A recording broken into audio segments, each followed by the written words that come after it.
The rifle cracked like thunder. A hawk shot out of the tree above. Leaves scattered. Somewhere a deer bolted.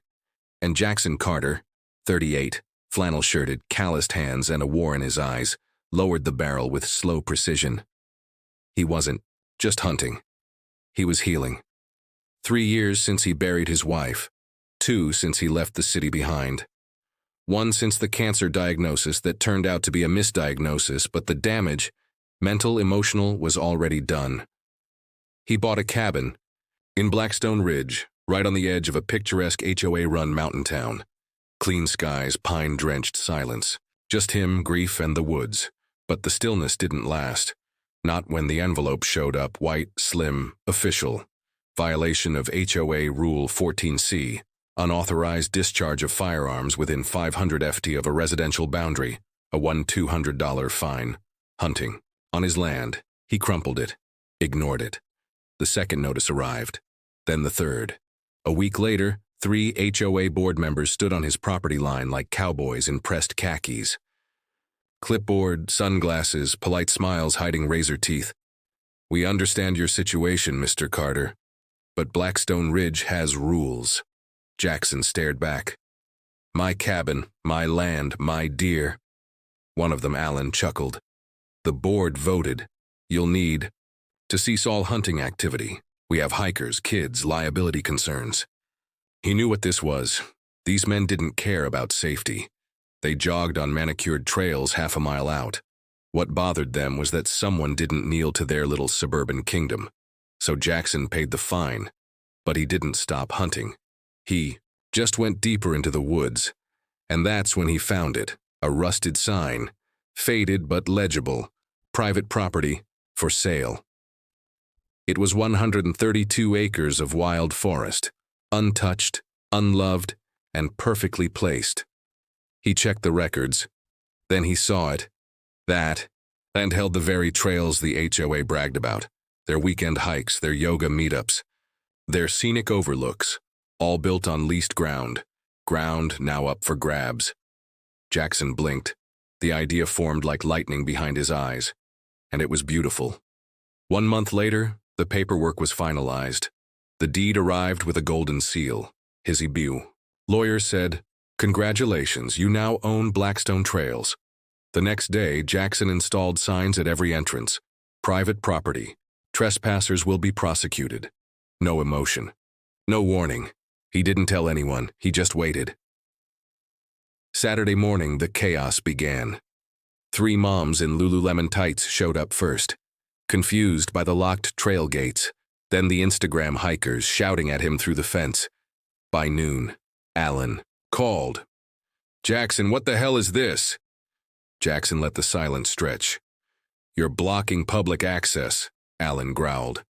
"This isn't how we solve problems." "Oh, I'm not solving anything," Jackson said, voice calm. "I'm just following the rules." They threatened legal action, so he handed them the deed. Silence, then panic, then a desperate offer. Reimbursement for the purchase plus a $5,000 courtesy fee. Jackson smiled. "No thanks. I bought it for peace and quiet, not money, word."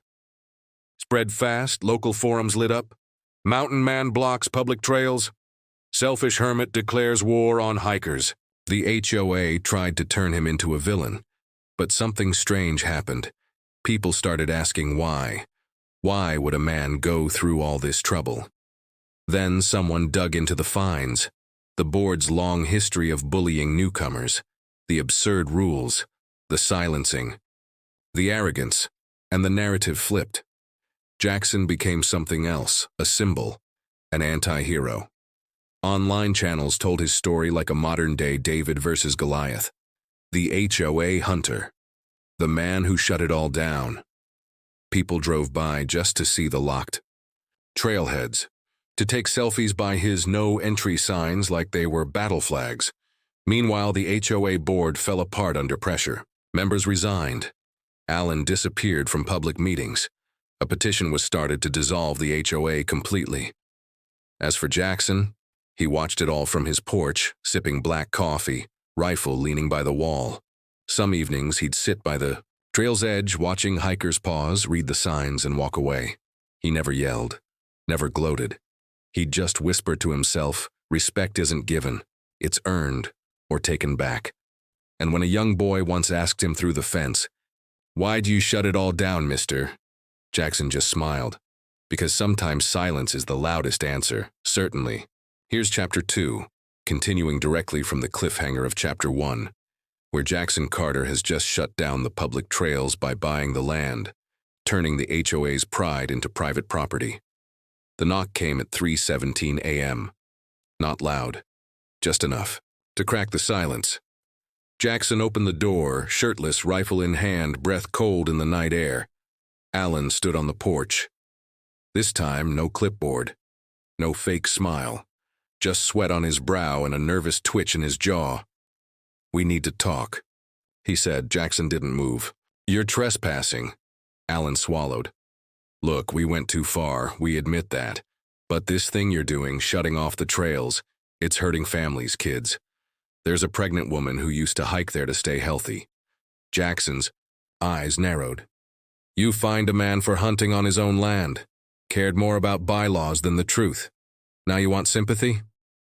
Alan stepped forward. "What do you want? Money? Power? Revenge?" Jackson stared for a moment, then closed the door in his face. By sunrise, retaliation had begun. Jackson walked out to find his mailbox smashed, a dead rabbit nailed to his fence post, spray paint on the gate. Murderer.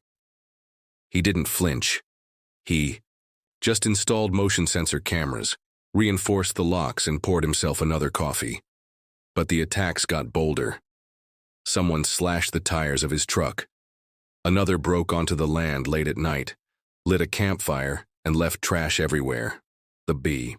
Final straw, his dog, Tucker, disappeared for 12 hours. Came back limping, bloodied, traumatized. Jackson held him close that night, shaking with rage.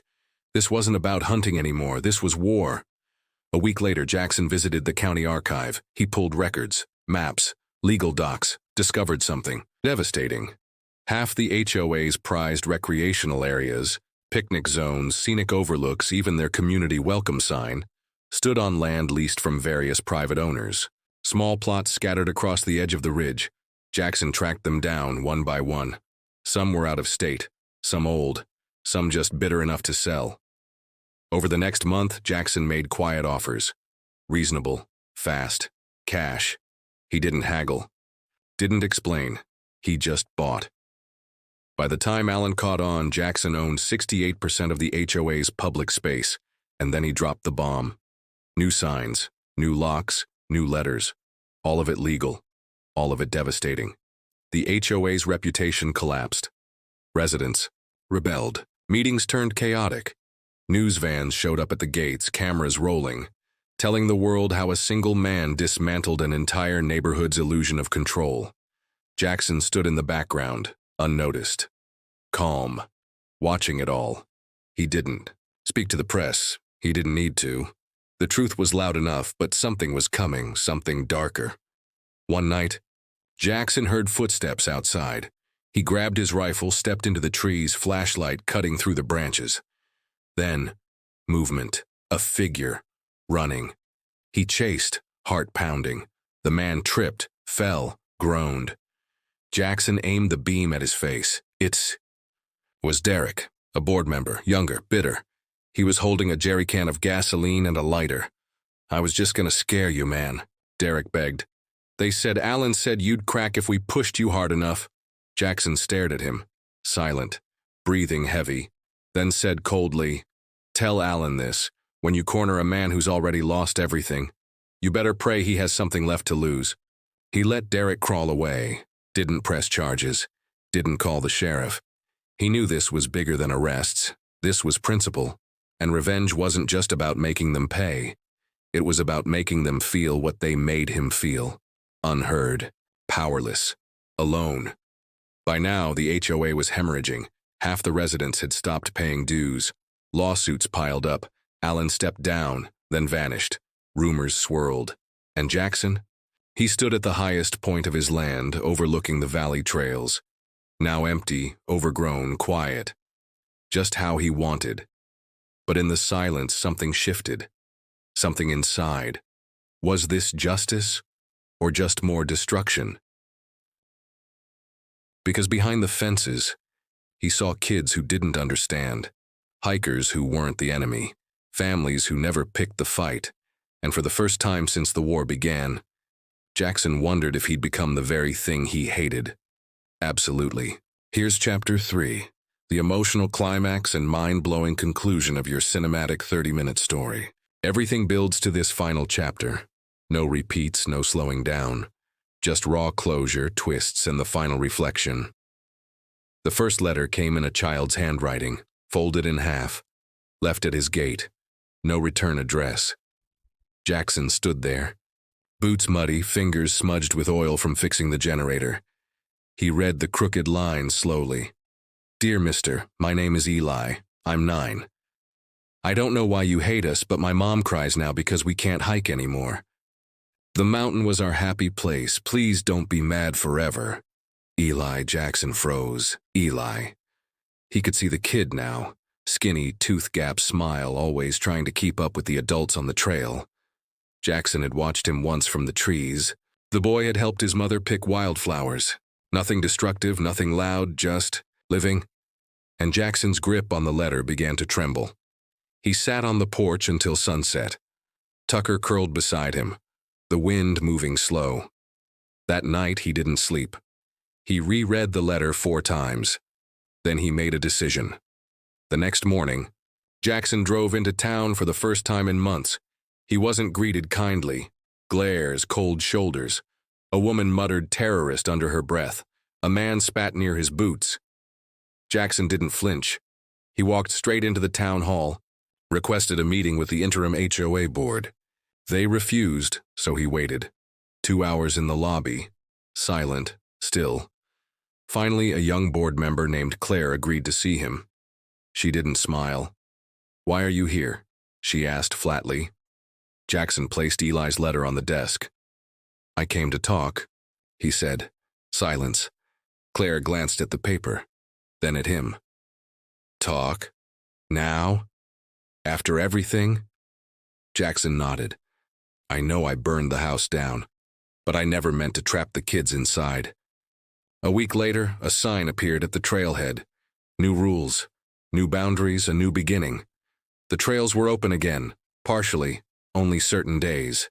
Limited hours, strict respect codes, trail wardens from within the community, and one condition, no HOA interference. This land belonged to Jackson, but now he shared it on his own terms, not out of pity, out of principle, because revenge could silence a bully. But kindness echoed longer. Months passed. Things changed. The HOA, once drunk on power, became quieter, leaner, no longer feared, just functional. Alan was never seen again. The legend of the HOA hunter lived on. YouTubers made mini documentaries about it. TikToks went viral. Man buys hiking land after HOA fine, petty or powerful. But Jackson didn't care. He didn't need applause. He was out in the woods most days now, repairing trails, clearing brush, occasionally teaching kids how to track deer without a rifle. And one day he heard footsteps behind him on the ridge. Mr. Jackson? He turned. It was Eli, backpack on, wildflowers in hand. Jackson smiled. I figured that was you. Come on. There's a spot up ahead, quiet, beautiful. You'll like it. The boy nodded, running to catch up. As they sat at the overlook, wind brushing. The tall grass, Jackson asked softly. You think people can change? Eli looked up. I think grown-ups take longer. But yeah, I do. Jackson nodded. And in that moment, after everything, the fines, the fight, the fences, he finally felt free. Final reflection. Narrator's closing line. Revenge feels good, but understanding feels right. And sometimes, the quietest man in HOA town has the loudest lesson to teach, if you're brave enough to listen.